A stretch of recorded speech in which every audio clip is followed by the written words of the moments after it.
आज की इस वीडियो में 10th के बाद क्या करें इसी टॉपिक पर बात करेंगे दोस्तों। जैसा कि 10th के बाद क्या करना है 95% स्टूडेंट को पता ही नहीं होता है कि उन्हें कौन सा स्ट्रीम यानी कि कौन से दिशा में जाना होता है, कौन सा सब्जेक्ट लेना होता है जिससे वे अपने फ्यूचर को अच्छे से ग्रोथ कर पाए दोस्तों। तो आज मैं आप लोगों को बताऊंगा कि 10th के बाद आपको कौन सा सब्जेक्ट लेना चाहिए, कहाँ जाना है और 10th के बाद आप क्या क्या कर सकते हैं, इस सब चीज के बारे में बताने वाला हूँ। तो दोस्तों वीडियो को अंत तक जरूर देखते रहिएगा। तो चलिए शुरुआत करते हैं। जैसा कि दोस्तों यदि आप 10th पास कर लिए होंगे तो आपको 11th में सब्जेक्ट चूज करना होता है, जो कि बहुत ही मुश्किल का काम है।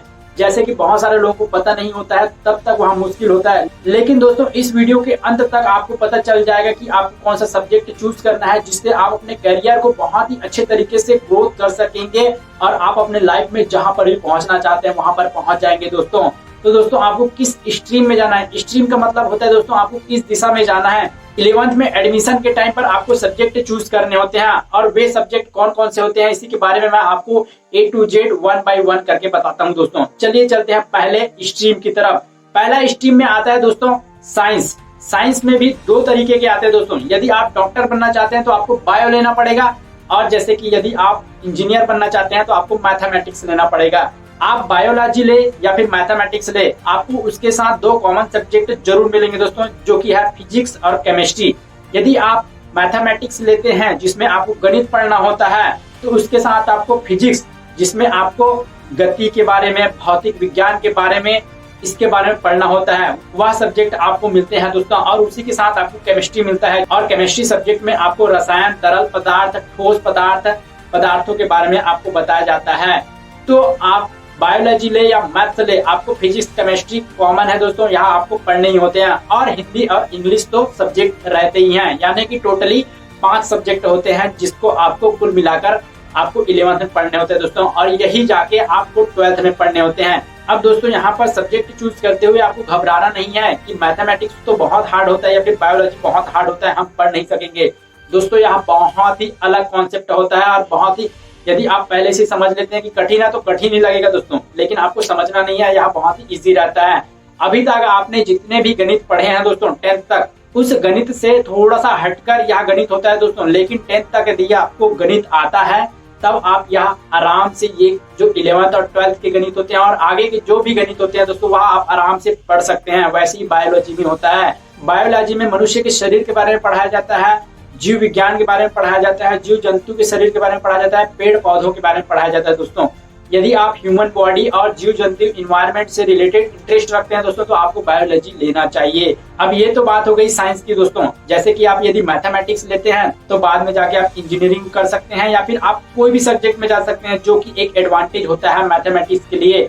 अब देखिए दोस्तों यहाँ पर स्कूल में एक एडिशनल सब्जेक्ट का भी विकल्प होता है। जैसे कि यदि आप अपना मेन सब्जेक्ट मैथमेटिक्स बनाते हैं तो आप विकल्प के तौर पर, एडिशनल सब्जेक्ट के तौर पर आप बायो ले सकते हैं। वैसे यदि आप सेम अपना मेन सब्जेक्ट बायो बनाते हैं तो आप विकल्प के तौर पर मैथमेटिक्स ले सकते हैं और आप उसको भी पढ़ सकते हैं दोस्तों, यदि आप पढ़ना चाहते हैं तो।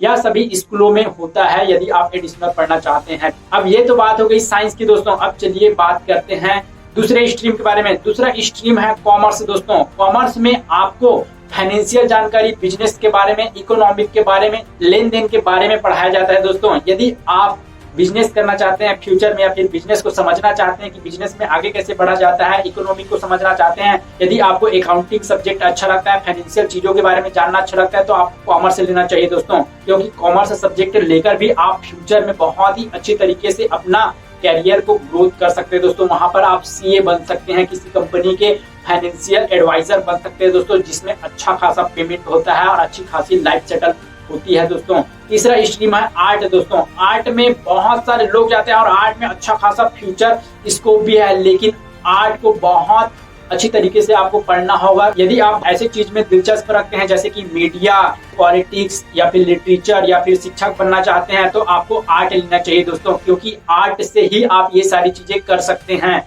आप मैथ्स से भी कर सकते हैं, बायोलॉजी से भी कर सकते हैं दोस्तों। लेकिन आर्ट एक ऐसा स्ट्रीम होता है जिसमें आपको सामाजिक चीजों के बारे में पता चलता है, आपको पॉलिटिक्स के बारे में पता चलता है, आपको हिस्ट्री के बारे में पता चलता है। तो दोस्तों यदि आप हिस्ट्री या फिर पॉलिटिक्स में इंटरेस्ट रखते हैं, मीडिया जैसे सब्जेक्ट में दिलचस्प रखते हैं, तो आपको आर्ट लेना चाहिए दोस्तों।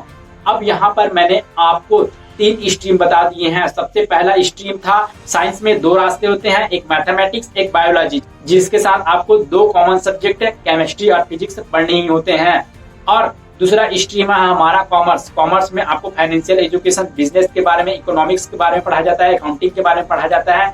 यदि आप ऐसे क्षेत्र में इंटरेस्ट रखते हैं तो आपको कॉमर्स लेना चाहिए। और तीसरा स्ट्रीम है आर्ट, जहां पर आप अपने भविष्य को मीडिया में या फिर पॉलिटिक्स में या फिर सामाजिक स्तर में लिटरेचर या फिर प्रोफेसर के रूप में अपने भविष्य को बना सकते हैं दोस्तों। तो ये रहे 3 स्ट्रीम जहां पर आप अपने फ्यूचर को बना सकते हैं दोस्तों। अब चलिए मैं आपको बताता हूँ कि 10th के बाद आप प्रोफेशनल कोर्स में क्या कर सकते हैं। प्रोफेशनल कोर्स का मतलब ऐसा होता है दोस्तों, जहां पर आपको डिप्लोमा या फिर डिग्री मिल जाती है। 10th के बाद भी आपको 11th 12th करने की जरूरत नहीं होती है, और 10th के बाद प्रोफेशनल कोर्स करने के बाद आपको जॉब भी अच्छी खासी मिल जाती है दोस्तों। जैसे कि पहला जो आता है दोस्तों, उसमें ITI, आप 10th के बाद ITI कर सकते हैं। ITI में भी बहुत सारे क्षेत्र होते हैं दोस्तों, इलेक्ट्रीशियन, फिटर, मैकेनिक, उसमें आप जा सकते हैं। या 1.5 से 2 साल का कोर्स होता है दोस्तों, जिसे करने के बाद आप रेलवे में नौकरी के लिए जा सकते हैं दोस्तों। और भी बहुत सारे क्षेत्र हैं जहाँ पर आप ITI के थ्रू जा सकते हैं, और यहाँ 10th के बाद होता है। आप 12th के बाद भी कर सकते हैं, लेकिन यहाँ बेसिकली 10th के बाद होता है दोस्तों। अब यहाँ पर दूसरा रास्ता यहाँ होता है कि आप 10th के बाद पॉलिटेक्निक यानी कि डिप्लोमा की डिग्री प्राप्त कर सकते हैं दोस्तों, जिसे पॉलिटेक्निक कहा जाता है। पॉलिटेक्निक यानी कि एक उप इंजीनियरिंग होता है दोस्तों, यानी कि आप 50% इंजीनियर पॉलिटेक्निक करने से बन जाते हैं। और यहाँ 3 साल का कोर्स होता है दोस्तों, जिसे आप 10th के बाद कर सकते हैं। और वहाँ पर भी अलग अलग क्षेत्र होते हैं, जैसे कि electrician, mechanic, computer science engineering, और भी बहुत सारे अलग अलग ब्रांच होते हैं, जहां पर आप अपने मन पसंद से किसी भी क्षेत्र में जा सकते हैं। आप 10th के बाद इंडियन आर्मी फोर्स में भी जा सकते हैं दोस्तों, वहां पर BSF की तैयारी आप कर सकते हैं। और यहाँ पर आप 10th के बाद DCA कर सकते हैं दोस्तों। DCA का मतलब ये होता है, वहां पर आपको कंप्यूटर के बारे में सिखाया जाता है। तो यदि आपको 10th के बाद कंप्यूटर की जानकारी चाहिए तो आप DCA भी कर सकते हैं, और उसका भी प्रमाण पत्र आपको दिया जाता है। 10th के बाद आप एयरफोर्स की भी तैयारी कर सकते हैं दोस्तों, क्योंकि वहां पर एक एज लिमिटेड होता है। एज लिमिटेड का मतलब कम एज वाले का रिक्वायरमेंट होता है दोस्तों, जिसकी तैयारी आप कर सकते हैं। वहां पर आपका मैथमेटिक्स और इंग्लिश स्ट्रांग होना चाहिए। आपको मैंने इस वीडियो में पूरे टोटली बता दिया है कि आपको 10th के बाद क्या करने हैं। अब आप अपना दिमाग लगाइए दोस्तों, और आपका इंटरेस्ट किस क्षेत्र में है उसी क्षेत्र में जाइए दोस्तों। यदि आपको मैथमेटिक्स अच्छे से आता है तो आप मैथमेटिक्स लीजिए, क्योंकि आप उसे अच्छे से कर सकते हैं। और ऐसा बिल्कुल भी नहीं सोचिएगा कि मैथमेटिक्स बहुत ही कठिन है। मैथमेटिक्स कठिन नहीं है दोस्तों। यदि आप हर दिन अपने आप को 1 घंटा देंगे, अपने रिजल्ट में 70 से 80%, 90% तक भी ला सकते हैं दोस्तों। वैसे ही बायोलॉजी में है, कॉमर्स में है और आर्ट में है दोस्तों। तो आपको हर दिन पढ़ना है। कोई भी चीज कठिन नहीं होता दोस्तों।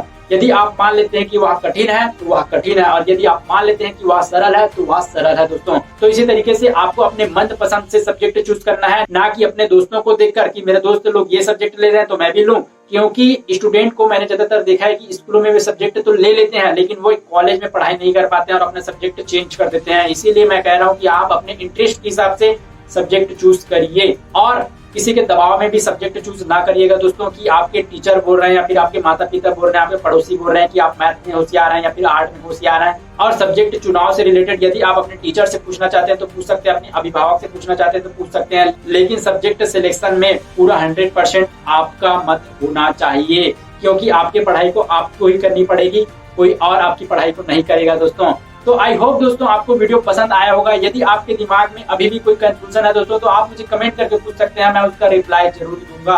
और वीडियो अच्छा लगा तो वीडियो को लाइक जरूर करिएगा, अपने दोस्तों के साथ शेयर जरूर करिए, अपने छोटे भाई बहनों के साथ शेयर जरूर करिए दोस्तों। और अपने जो भी 11th में सब्जेक्ट लेने वाले हैं, आपके साथ जो पढ़ रहे हैं दोस्तों, उनके साथ यह वीडियो जरूर शेयर करें, जिससे वे भी अपने सब्जेक्ट का चुनाव आसानी से कर पाए। तो दोस्तों अगले वीडियो में मैं आपको मिलूंगा कि 12th के बाद आप क्या क्या कर सकते हैं। तब तक के लिए जहां भी रहे दोस्तों, सीखते रहे, सिखाते रहे। Good bye.